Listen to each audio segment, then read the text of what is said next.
Hello, everyone. Thank you for all being here and for the incredibly warm welcome. On behalf of the United States and the 150 other countries represented in this room, thank you for hosting the Global Entrepreneurship Summit here in Hyderabad, a city that is quickly emerging as the innovation hub of India. And thank you, Prime Minister Modi, for joining us here today, and for all that you are doing to build India as a thriving economy, a beacon of democracy, and a symbol of hope to the world. What you are achieving here is truly extraordinary. From your childhood selling tea to your election as India's Prime Minister, you've proven that transformational change is possible.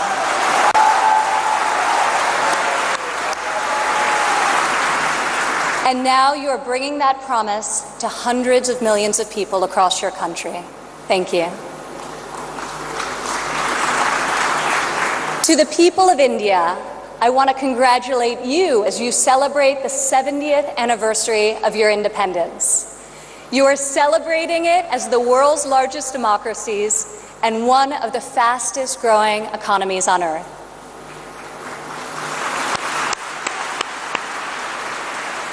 Through your own enterprise, entrepreneurship, and hard work, the people of India have lifted more than 130 million citizens out of poverty, a remarkable improvement and one I know will only continue to grow under the leadership of Prime Minister Modi. All of you are helping India's middle class reach its goal of nearly 500 million people by 2030. You have opened new universities across the country. Your doctors and scientists are discovering medical cures and life-saving technologies. Your engineers and your architects have built modern wonders that grace your skies. And Indian spacecraft have traveled to the moon and to Mars. The people of India inspire us all.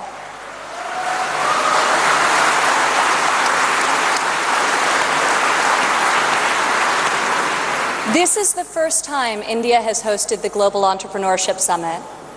It is a symbol of the strength and friendship between our two people and the growing economic and security partnership between our two nations. As President Trump said earlier this year, India has a true friend in the White House.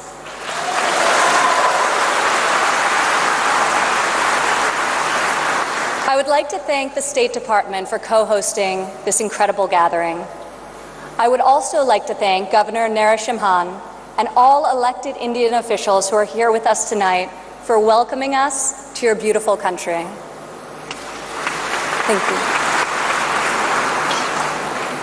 you. It's incredible to be in this ancient city brimming with transformative technology. Now, your tech centers may even outshine your world-famous biryani. Maybe. CEOs like Microsoft's Satya Nadella went to school right here in Hyderabad.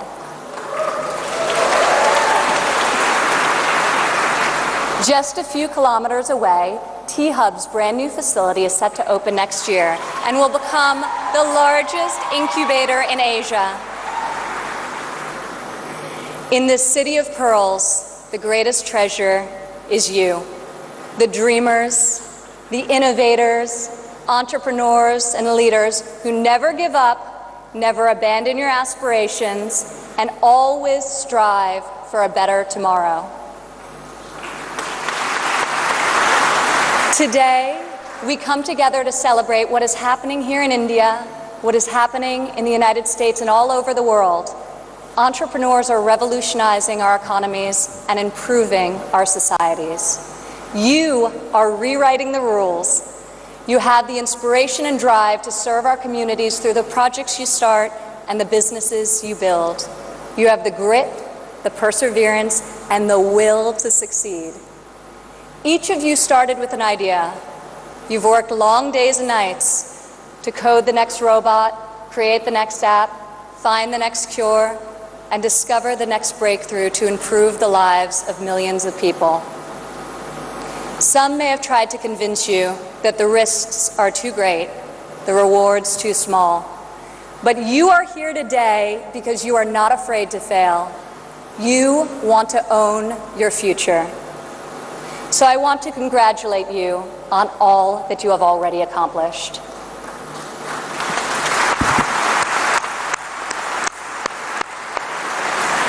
And I especially want to congratulate the women entrepreneurs here with us today.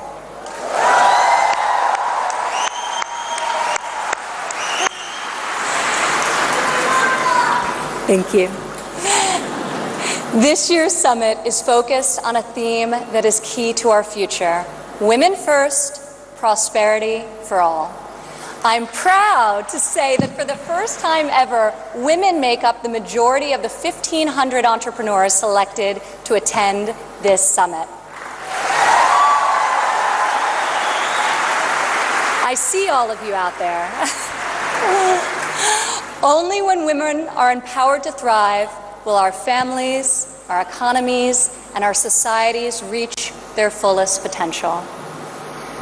As a former entrepreneur, employer, and executive in a male-dominated industry, I've seen firsthand that all too often, women must do more than their male counterparts to prove themselves at work, while also disproportionately caring for their families at home.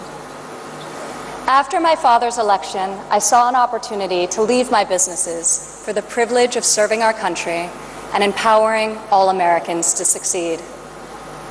Our administration is advancing policies that enable women to pursue their careers and care for their families, policies that improve workforce development and skills training, and policies that lift government barriers and fuel entrepreneurship so that Americans can turn their dreams into their incredible legacies. In the last decade, women have made remarkable strides in starting new businesses. Globally, between 2014 and 2016, entrepreneurship activity amongst women has increased by 10%. In the United States, within the last decade, the number of women-owned firms has grown by 45%. Even more promising, minority women have started nearly 8 in 10 new woman-owned businesses.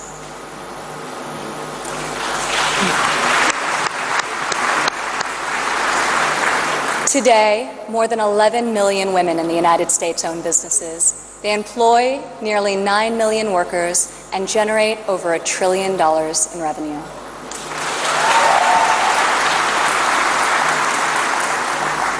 Many women become entrepreneurs and job creators out of necessity. Some weren't given the flexibility they needed at work to care for their families. Others lacked professional sponsors or weren't given a fair shot at a promotion. Instead, women, like the many here today, are charting their own courses and achieving incredible feats. Fueling the growth of women-led businesses isn't simply good for society, it's good for our economy. One study estimates that closing the gender entrepreneurship gap worldwide could grow our global GDP by as much as 2%. The women in this room can lead the way in closing that gap and ushering in a new era of greater prosperity.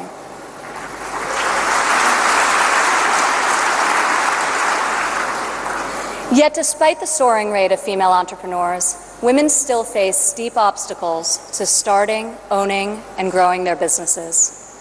We must ensure women entrepreneurs have access to capital, access to networks and mentors, and access to equitable laws. In developing countries, 70% of women-owned small and medium-sized businesses are denied access to capital.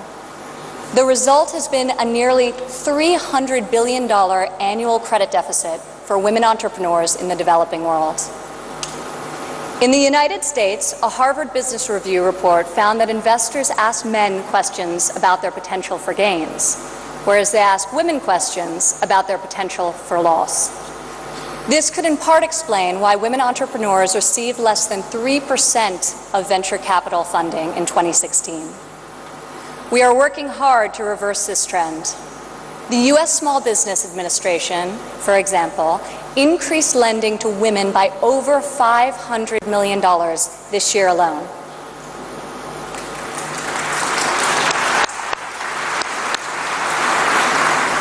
When it comes to networks and mentorship, roughly half of women in the United States say they have difficulty finding a mentor. Yet mentorship is critical to success, as each of you knows.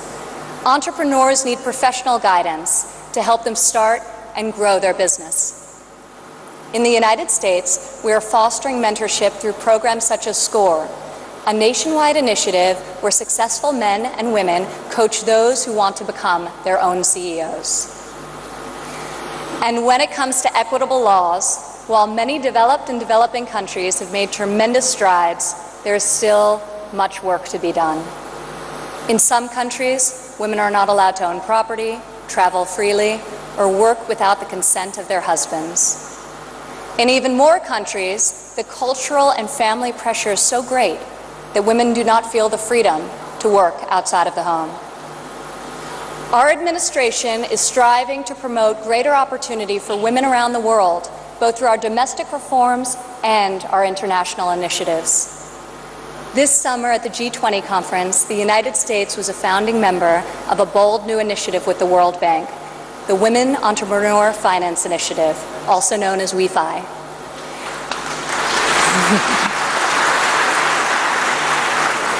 This facility provides access to capital, networks, and mentorship for women in developing countries.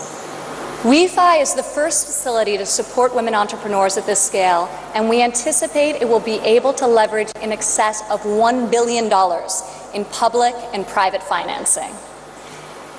This facility also seeks to address the legal and regulatory barriers that limit opportunities for women entrepreneurs.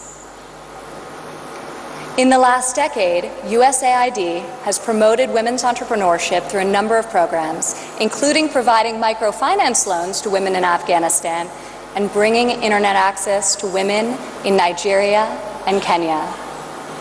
USAID Administrator Mark Green is here with us today. Where are you, Mark? Thank you, Mark.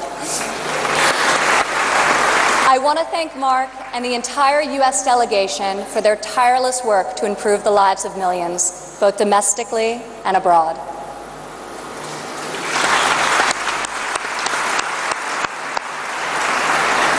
Further, as each and every one of you can attest, this summit is yet another powerful example of a U.S. initiative that connects entrepreneurs around the world with investors who believe in your mission and will champion your success. I want to thank the U.S. business leaders who have traveled all the way to Hyderabad for this inspiring event. I also want to congratulate the more than 350 American entrepreneurs who were selected to be with us here today to represent America's brightest talent.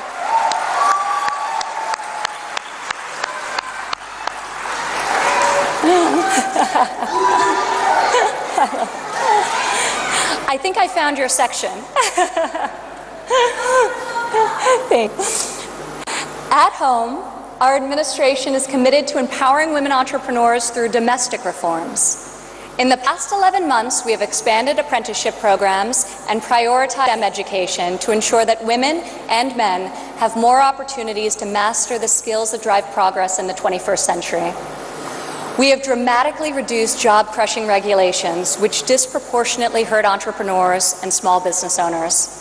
And we are laser-focused on passing long-overdue tax cuts. This will provide much-needed relief to working families and to businesses of all sizes. Also this year, for the first time ever, the President's budget included a proposal to establish a nationwide program for paid family leave. We are committed to supporting women and men who work both inside and outside of the home.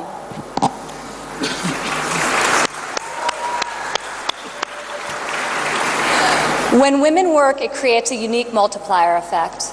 Women are more likely than men to hire other women, to give them access to capital, mentorship, and networks. Women are also more likely to reinvest their income back into their families and their communities. Here in India, I want to applaud Prime Minister Modi for his firm belief that the progress of humanity is incomplete without the empowerment of women. . '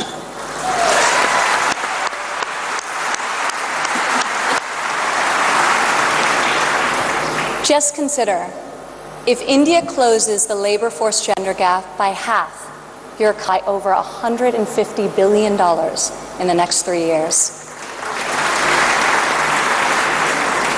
As we kick off this 3-day summit, I encourage everyone here to come together, learn from each other, and find new ways to lift barriers in our society so that women are free to innovate, empowered to succeed, and able to leave our children a brighter future. As we strive for change, we must never forget that the best hope for our future is far greater than any single government policy. The source of our success is found in the spirit, the drive, and the talent of our people. Here with us today from San Francisco is Dara Dotz. Dara spent over a decade working in underserved communities around the world. She witnessed firsthand that many times people need very simple items: a bucket for carrying water, a splint to treat an injury, a part to fix a generator. Dara co-founded Field Ready to provide life-saving supplies through 3D printing. Today, Dara's company responds to disasters all over the world and delivers humanitarian aid with cutting-edge technology.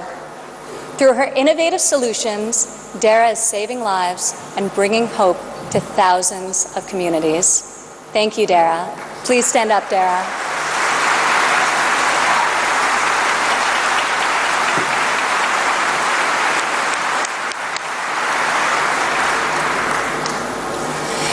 Rajlakshmi Bhartakar joins us from Bangalore, India. When her son began having seizures at a young age, she decided to create her own solution to better monitor his health. Stand up.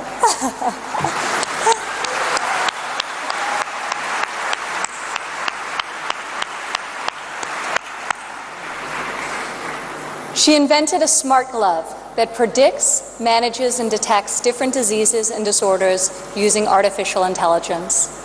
Now her company, Terra Blue, aims to make specialty healthcare accessible in even the most remote places in India. Rajlakshmi, your courage and determination is truly remarkable. Congratulations. Thank you.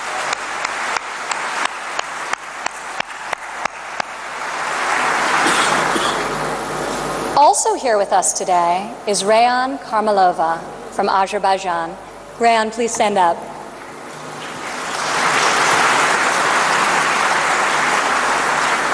You all won't believe this, but Rayan is just 15 years old. But that has not stopped her from founding a company that harvests energy from rainwater. Rayan has a powerful motto: light up one house at a time. Rayan, each home you light up is illuminating the world. We are inspired by your brilliance and your hard work. Thank you.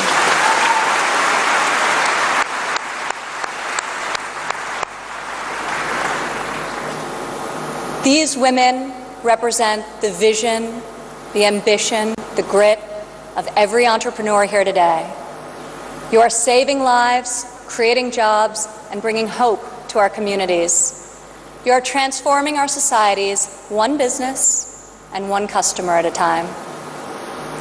You prove to the world that we have the power to rise above the challenges of our day and to pioneer new pathways forward and to leave our mark on this moment in history.